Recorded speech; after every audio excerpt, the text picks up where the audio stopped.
Welcome to the Black Entrepreneur Experience podcast, inside the business, buzz, and brilliance of Black entrepreneurs. Here is your host, Dr. Frances Richards. What happens in Vegas goes all over the world on Black Entrepreneur Experience, episode number 497. Thank you for joining us as we elevate the Black Entrepreneur Experience by interviewing CEOs, thought leaders, innovative thinkers, and Black entrepreneurs across the globe. I'm your host, Dr. Frances Richards. Imagine helping over 10,000 business leaders develop entrepreneurial persistency and build scalable business systems that translate into transferable wealth. Dr. Latanya White is doing that and more as a thoughtful leader, a trailblazer researcher, and founder of professional development firm Concept Creative Group.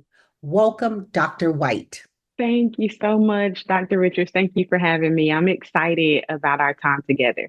I am excited because wealth, generational wealth, and raising capital, Black entrepreneurs, helping entrepreneurs, all of that is resonating with me. But I've given our audience such a brief bio. Why don't you fill in the gaps and share with our audience what you want them to know about you and your business? Thank you so much. I guess the best place to start is to share with the audience. I taught entrepreneurship in the academic setting for 11 years, so just a little over a decade. I was teaching at a historically Black college for the most of that, but I did have a short stint teaching entrepreneurship at a predominantly white institution, and I learned quickly that my role, and I think I've since accepted that the purpose and the calling on my life is to be of service to Black founders and their families. So I took that drive and that passion and this curiosity about why aren't more students at the time, why weren't more students enrolling in this entrepreneurship class? Like, how can I really create impact? How can I change lives if I don't have the access to the audience that I feel like I must be called to serve? And there was some administrative differences about access to the entrepreneurship course at the college that I was teaching. But Dr. Richards, I was advocating from such this heart-centered place. I didn't have the logic or the research or the evidence to prove or to advocate for why it should have been easier for students to get access to this course. And that's how I ended up in grad school. I mean, 6 years, a mountain of student loan debt to prove a point. But I am thankful for the doctoral journey that I went on, because from my experience as an entrepreneur and an entrepreneurship educator, I now have the research, the evidence, and the influence to inform policy, to inform curriculum. And certainly, I think my deepest pleasure is to help shape and inform how our families look at and talk about wealth. I think that's the hardest part, is to talk to each other about money when we've been conditioned to think it's such this taboo topic. So I'm excited to share some of those proven practices. Who is your ideal client? My ideal client is a Black founder. Typically, I serve first generation Black wealth creators. So not that anyone, or not that everyone, has to be the founder or be the entrepreneur, because I also find that I inspire and impact people who are, working full-time jobs, but who are focused and concerned and committed to creating economic mobility. So it's that person, a wealth creator, someone who has the identity as a wealth creator, but doesn't always have the tools. So I work with colleges and universities, small business development centers, technical assistance providers, and incubators and accelerators to get me access, to get me in front of that ideal audience, the Black founder, the first generation wealth creator who has some influence in their families around what are we going to do to create economic mobility and economic legacies for each other. What is something that we as consumers, we don't know about wealth that we should know about wealth? So this question, one of the things that's come through my research is, one thing we don't know about wealth is that we've been conditioned to think that wealth is only quantifiable, that is only money, except we celebritize, a lot of people really hold in very high esteem the Rockefeller family, right? Generational wealth. They are the epitome of what generational wealth is. But my question to people who in conversations around wealth is the Rockefeller family has not had a core business. So not like AR Media Company, not like the Walmart. They haven't had a core business since 1911 after the United States brought the antitrust lawsuit against them. But their family, after over 100 years, remains among America's 25 wealthiest families. So the question is, can it really only be about money? What I've learned through my research and what I've actually done with my own family and in the dynastic wealth family retreats that I facilitate is transfer this knowledge that wealth and true wealth transfer, what we call dynastic wealth, which maintains within the family for 3 consecutive generations, there is more than just money. There's family identity, family values, family recipes, whose name is on the deed to grandma's house. Like these things are part of how other families define, package, protect, and pass down wealth. So we've been conditioned to think that wealth is only money, but that's it's just a blatant mistruth. Dr. White, take us back. Tell us the story. How did you get on this journey about entrepreneurship, Black wealth, and wealth transfer? Honestly, I know that my story starts on my 13th birthday. My birthday's close to the holidays, January 2nd, and my mom was working at the busiest post office in Miami. And this predates Amazon. So the post office was very busy during those times. So my grandmother had raised me for much of my formative years, maybe 4 or 5 to about 11, 12 years old. And so now at 13, I spent that birthday alone. And I remember because my mom was at work, and I remember making this promise to myself that I would never have to choose between work or my family. As I like to admit now, humbly, in my infinite teenage wisdom, I thought my mom was choosing work over me. I thought she was intentionally choosing to be apart and away from me. And it wasn't until began studying the Black wealth experience during my doctoral program, the failure of the Freedmen's Bank and Plessy versus Ferguson, redlining, the GI, all the things that have prevented my grandmother and great grandmother from creating and passing wealth down to my mother, where then she wouldn't have to choose. That was when I learned that she actually didn't have a choice. And so that was a catalytic moment for me where, as I saw my daughter, who was, I think, maybe 6 years old at the time, walking past me as I was doing work, and I was like shaken out of that stupor that said, she didn't have a choice, but I do. Because when we know better, we do better. And I had to work towards my daughter's future instead of being beholden to my mom and in the past of my elders. And that was really how I got on this journey. Thank you for that. You talk about making impact. Tell us a story of one of your clients. You don't have to say the name or only reveal what you can, that you have really inspired and impacted their journey in their life. Absolutely. So, a friend, colleague, professional colleague, and client of mine recently, so this may have been 3 years ago, experienced the loss of 3 family members within a span of 18 months. One of those, and prior to that, I think she said in 2011, another uncle had passed. But in these last 18 months, most recently, mother, grandmother, and another aunt or uncle. And she was just jarred. Like your entire existence and identity begins to be called into question when you experience such loss. What I share, how I teach people to be a quote, good client is providing them with the insights, this historical context, as I shared, the Black wealth experience, over the last 150 years and where are we today? There's a lot of discussion about the racial wealth gap, and by 2053, Black Americans will have zero net worth. But one of the things that I share is, what are other families doing? What are these high net worth, ultra high net worth families doing to package, protect, and pass down their wealth?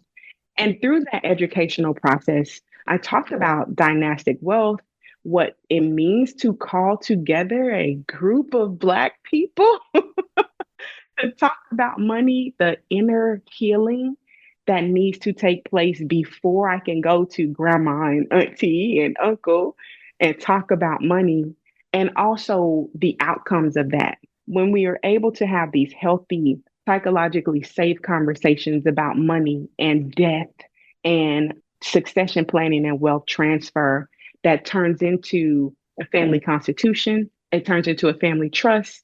We began working on our family retreat. And so, what my client has done just in the last, so she had her experience, her grief experience about 3 years ago. She and I met a year and a half ago. So, in the time span that she and I first met, and from where she is today, they're drafting their family trust. They are calling in as a family. They're identifying their family identity, identifying their family wealth assets, and protecting them in a trust. And that is the biggest accomplishment, hearing things like that, where yes, we learn, but do we implement? Because it's the implementation that actually changes and creates impact. Someone's listening and they're saying, Dr. White, how do we get to that point of calling in our family trust? We can't even call each other and have a conversation. Completely valid question. One of the first steps that has proven to get the conversation started, and I would be remiss if I didn't share, even in my own experience with my family, we're 4 years in and we're still doing the work. So this work, first, it won't happen overnight. Second, there is like we have to accept that we have our own work to do, our own inner work, our own healing that we have to do first. But the actual tool that gets people talking, I developed a wealth personality quiz. As I was entering the data collection phase, I needed to learn how to collect and analyze data. So I used my family as my guinea pig and created a quick survey, a brief survey, because I really just wanted to know, well, where was everyone's mindset when it came to wealth? And one of the questions was, what's your vision for wealth? Because a part of my family identity, we're Christian, we're spiritually led. I asked this question because the word says, well, where there is no vision, the people shall perish. So, my question, what's your vision for wealth? And there were about 25 adults that answered the survey, responded to the survey. 50% of them responded with what vision? And so for me, it was very disorienting. So I connect with the listeners in the audience because we're first generation wealth creating family as well. And it was not normal for us to talk about money. It was not normal for us to accept our own mortality and talk about death. But that quiz, when people saw the responses to our collective responses and saw that 50% of us, highly educated, like I've said, mountains of student loan debt, real estate professionals, healthcare professionals, educators, but 50% of us had no vision. That's what kind of opened the door. That first part, I would say, is just start a conversation. And even this wealth personality quiz, it's just a link that can be shared. No one has to know. All of the responses are anonymous. But when you get together on football Sunday, or when you're in the group chat talking, doing Monday morning quarterbacking, you can ask, well, what did you think about your wealth personality quiz results? So that's the first step. I think secondarily, Dorothy A. Brown, who is a professor of tax policy at Emory University, she authored a book titled The Whiteness of Wealth. Whiteness, Whiteness, of wealth. And it was that book that helped everybody see. So it wasn't just the entrepreneurs in the family. It was the retired couple, the newly married couple, the couple sending a child off to college. They all got to see themselves on the journey and having some responsibility to building and contributing to the family wealth. Talk about motherhood and entrepreneurship. I'm a full-time founder, full-time entrepreneur. And my daughter Sparrow, she was actually in virtual school for 2 academic years ago in her second grade year. That was probably the most rewarding and challenging time of my entrepreneurial experience until she went back to brick and mortar school.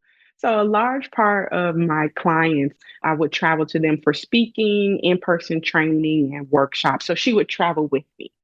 And it was very fulfilling. She got to see so much of the world, even in my Fulbright appointment in Tunisia. She traveled with me and she was with me for 2 weeks in Tunisia. She's very extroverted, and I am a textbook introvert. So that is a different kind of clash.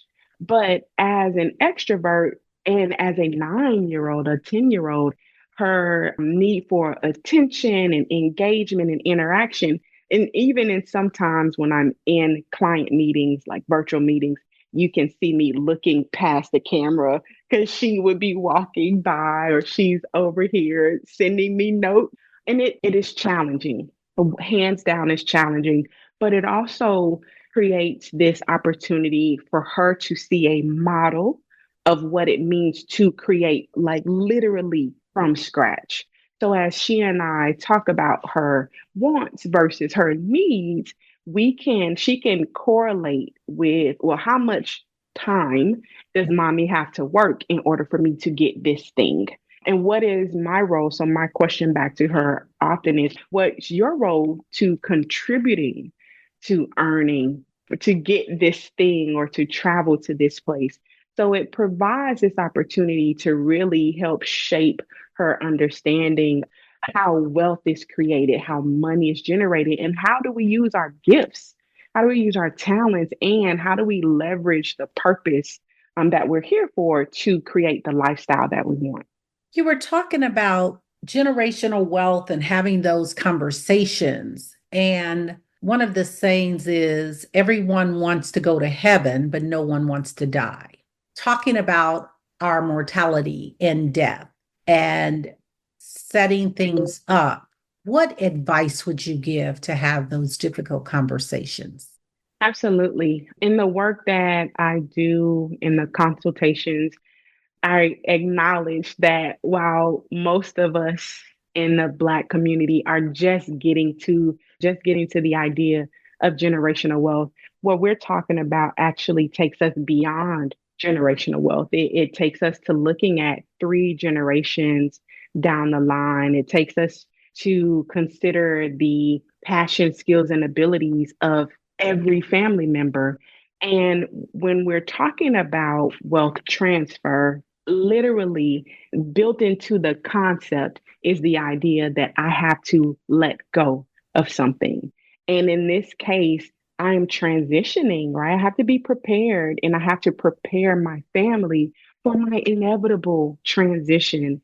And preparing for that and having those conversations, and not that it will ever be easy, because again, that means we have to own and accept our mortality in this process. There is another book that my family and I relied on, which is titled Entrusted. It's written by 2 estate planning attorneys. And we work through those exercises to really identify who do we want future generations who we may never meet. Who do we want them to know that we were? How do we want them to know what we wish for them, what we hope for them? And that is what goes into the family constitution. The family constitution then becomes this governing document for the family trust. Now, in dynastic families, and by definition, a family reaches dynastic status once the wealth or the assets have been controlled for 3 consecutive generations. On average, that's probably about 75 years. That's a lifetime.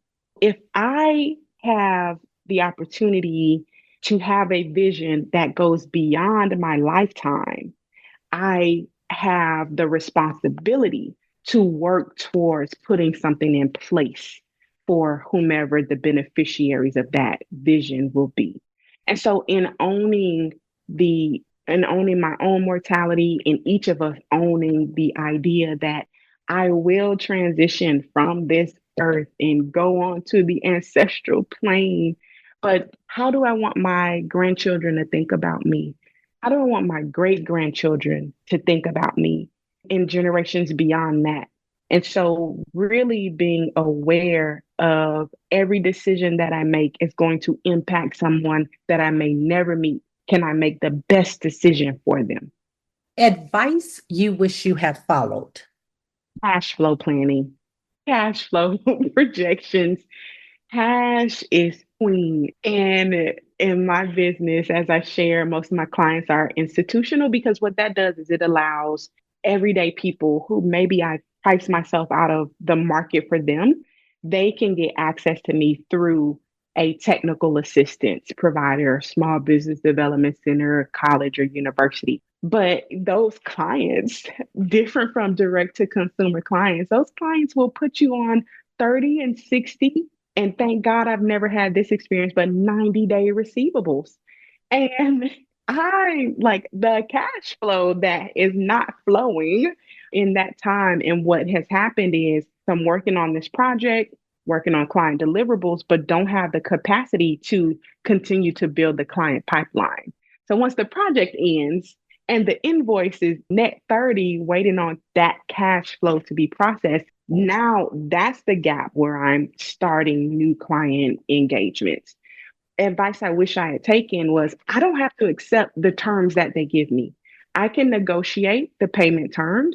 I can say these terms include a 50% deposit up front, and then the balance is billed in 45 or 60 days. I don't have to bill you month to month and wait 45 days every month to be paid for the work that I've already done. So that's the advice that I wish I had taken to do more cash flow planning. I love it. I want you to have a monologue. I want you to name this person, living or not, and they've impacted your life so much, Dr. White. Who is that person? And what are you saying to that person? That person is my grandmother. She recently transitioned this year in May, but we had been doing this work. So family is all spread across Florida. I have a cousin in Los Angeles, and we would get on Zoom. Started in the pandemic, we started getting on Zoom. We started out with 5 days a week, then we went to 3 days a week. And I think by the last year and a half, we were meeting 2 days a week, but we were always at least once a week talking about our family dynasty. What do we want to leave? What do we want people to know about us? What do we want them to know they can't spend the money on? Like those kinds of things. But my grandmother, she was 91 years old when she passed away. So she had been doing that work with us since she was in her late 80s. And she is what we call the matriarch of our dynasty. So as we were doing our work, we decided as a family that people who were eligible to receive distributions from our family trust were her descendants through blood, marriage, or adoption. So my monologue to grandma is I thank you so much for your wisdom, your vision, your love, and for being a model for what it means to be a lifelong learner. Till her very last couple of months, she was on with us and she would close out our Zoom meetings with a song, a hymn, and it really demonstrated for 4 generations down to our youngest little cousin who was 1 years old. Every time grandma sung, he'd be, moving all around. But when grandma started singing, she had his full attention. And that talks to us about what it means to pay respect to our elders. And so that's who my monologue would be to. That's very profound. Who are your top two mentors And what lessons did they teach you? Wow. So Nicole Colbert is one of my mentors. She is the founder of the Bow Collective, Black Owners and Women's Collective, of which I'm a member. The Bow Collective is comprised of over 200 Black women business owners who represent the top 1% of business owners in America for, I think, 26 states, 24 industry verticals. But Nick's vision, I sit in our meetings and I wonder how, like, how did you get this? How did you have the vision to bring Black women together in a space that is so psychologically safe? It is so uplifting and with the goal of teaming. Because as small business owners, as Black business owners, especially those in the procurement space, you might have the capability, you might have the past performance, but you are often going to be met with, oh, you don't have the capacity that we need to fill this project. Nick's vision for the Bow Collective is to make that argument null and void because now 214 Black women business owners can work together to demonstrate elevated capacity. So, what Nick has demonstrated to me and has taught me is that I never have to accept the limits that someone puts on me. I never have to accept the limits that are put on my business. I would say another mentor would be everyone thinks of Oprah naturally, but just the business acumen and the revenue streams. One of the things I looked at is how do people become billionaires in America? And most billionaires outside of real estate or fintech are in consumer products. So people are becoming ultra wealthy because they're creating consumers of products.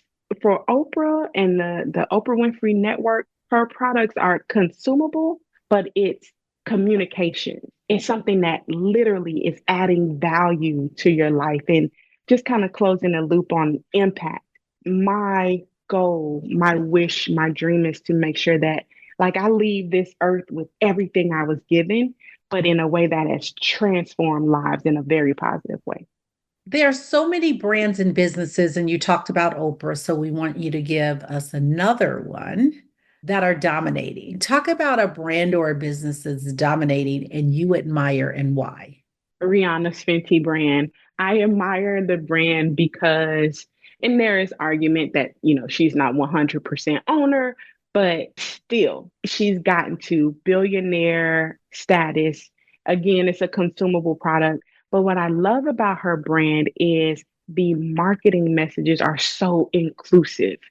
You could find every shade of melanin, every size, shape, freckle, dimple. You can find everything represented in her marketing messages. There are even models that have prosthesis, prosthetic limbs, as a part of her campaign. And that speaks so highly to how much she values who her customers are. I deeply appreciate that part of her brand, but also the horizontal integration. She's gone from makeup products to clothing to streetwear, lingerie, the integration of it all. Like you could literally dress in your entire outfit for the day in Fenty products. You gotta admire that. Dr. White, you came from academia, and a lot of individuals find it hard to come out of that marketplace into entrepreneurship. Mhm. What was your strategy and your secret sauce for that? I never saw myself as an academic. I was presented with the opportunity to come into academia because of my entrepreneurial background. I was asked to serve as I own a bartending company. I have a degree in wine, spirits, and beverage management. And as a part of our hospitality services, we provide bartender training, bartender staffing, and custom cocktail development. I had been working a housewarming party for a high profile attorney in the area. And he went to college with one of my old professors who happened to be serving as the interim dean at the school that at the university we went to. So she asked me to stop by the office. Let's explore some ways for you to just give back to the students as an alum.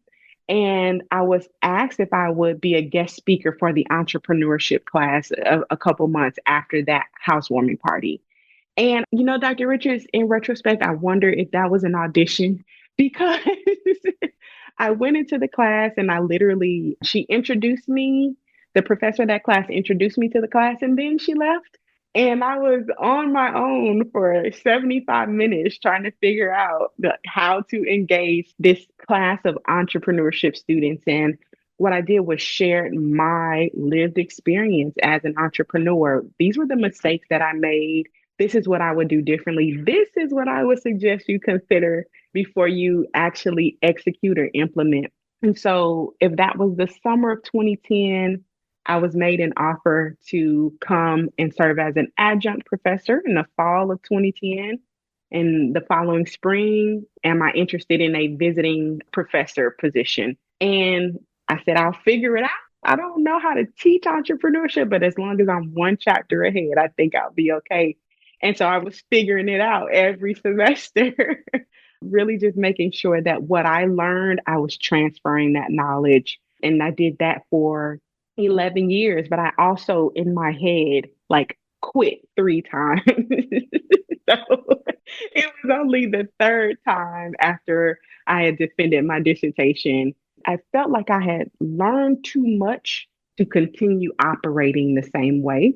And I kind of felt the walls closing in on me. And that's when that purpose, that impact, I got to get out. And so that's when I transitioned. But I never saw myself as a professor. I never saw myself as an academician. I saw myself as an entrepreneur coming into the academy to transfer knowledge and lived experience. I like that. Thank you. You talked a little bit about legacy, but when it's all said and done, how do you want to be remembered? I want to be remembered as the person that helped Black founders and their families know that they belong in a space and in a conversation about wealth. By and large, we don't have the identity as wealth creators. And I want to make sure that people know you belong here. Wealth is your birthright. Now let's make sure you have the tools to get what has been destined for you. That's how I want to be remembered. Advice you wish you had followed? Well, besides the cash flow, taking the cash flow, I'm still working through this one, Dr. Richards. Social media engagement. As I look on LinkedIn and Instagram, I'm not on Facebook that much, but the social proof is rampant. And I wonder how much more impact could I be making if I weren't so averse to social media and things of that nature. One other thing as a very valuable piece of advice is always no matter where you are, always have a call to action. Find a way to stay in touch with the people that you're creating impact with. In 2023, as I kind of look back on all the speaking engagements and interviews that I've done, I know that I touched or interacted with at least 5,000 people in 2023 alone. But because I wasn't calling people in, I was so accustomed to depositing knowledge and then the students would leave and then I just have to start all over again. I never translated that or converted that to how do I convert this to a sale? Because let's be clear, there will be no dynasty without financial wealth. Financial wealth is still the basis of the dynasty. And so really having a call to action in your work as an entrepreneur where you're bringing people into your universe and adding value that way instead of just relying on social media. And what can we do right now to support your business? Wow. Well, I would love to invite the listening audience. Please connect with me on LinkedIn. That way you can follow the Dynastic Wealth family calls. We have those every Sunday from 5 to 6 p.m. Eastern, where we're unpacking the Dynastic Wealth framework. What does this mean for your family? How does this look in your conversations with estate planners?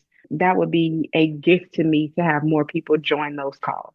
Thank you. And so if they connect on LinkedIn, they Yes, will ma'am. be able to get the information to join the call. Yes, yes, yes. Thank you for that. Dr. White, what is your zone of genius? That so I'll have to say the zone, once I learned my zone of genius, that is when I decided to leave the university. But my zone of genius is making complex concepts more accessible. In a nutshell, I easily translate very complex ideas like Black wealth and wealth transfer into a way that more and more people can understand and again feel like they belong in those spaces. And then your objective is once you transfer that knowledge, it's about implementation and execution. Yes. Dr. White, if you conducted this interview, what is the one question you would have asked yourself? I want you to ask the question and answer. Dr. White, how is generational wealth different from dynastic wealth? And my response to that, generational wealth, when we think about it, is typically focused on only one form of wealth and being transferred in maybe one or maybe two directions. So typically, we're looking at financial assets that we'll pass down to our children and hopefully our grandchildren.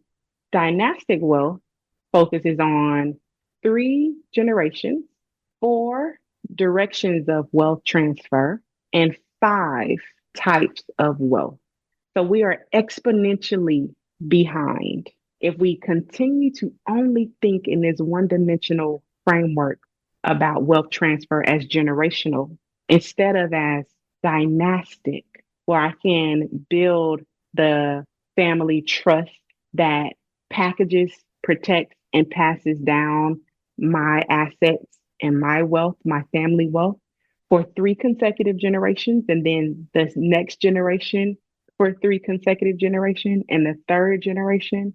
So dynastic wealth has a much longer impact.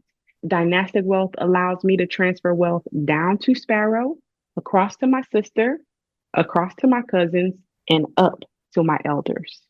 And then, of course, there are the five forms of wealth: financial wealth, spiritual wealth, this wealth of knowledge, intellectual wealth, and relational wealth. And that's the difference between generational wealth and dynastic wealth. I love that. We've come to the part of our interview. It's called Rapid Round of Fun. I'm going to give you a series of questions. I'd like you to give me very quick answers. If there's something you desire not to answer, feel free to say pass.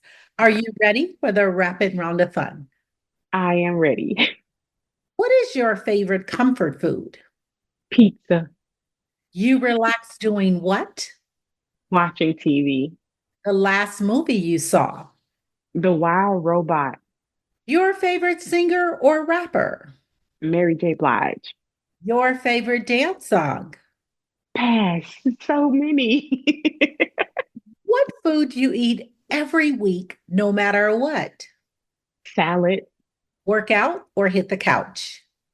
Oh man, don't let my trainer hear, but hit the couch.